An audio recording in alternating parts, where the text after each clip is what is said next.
আপোনালোক আমি আপোনালোকক আজি এটা বস্তু জনাবৰ কাৰণে আমি খুশি হৈ গৈছোঁ বহুত। আমাৰ গেৰেজত ইমানকেইখন গাড়ী আহিছে আজি যে গোটেইকেইটা ইঞ্জিন চিজ হৈছে একেলগে আমি 6খন গাড়ী খুলি দিছোঁ।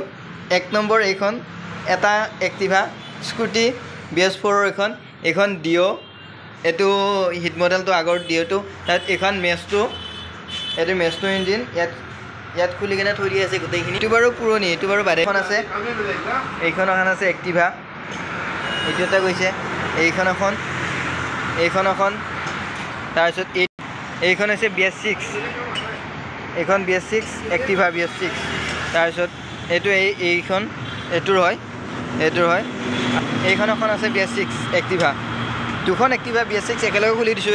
এই দুখন আছে মেষ্ট্ৰ ইঞ্জিনটো বাৰু তাতে আছে এক্টিভা BS6খনৰ। এখন প্লেন ফিলৰ এইটো বাৰু কিবা পষ্টৰ বডিটো এইটো ডেষ্টিনি হয়, এইটো ডেষ্টিনি খোলা গৈছে।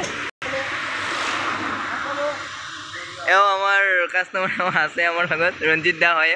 এওঁ আমাৰ এওঁ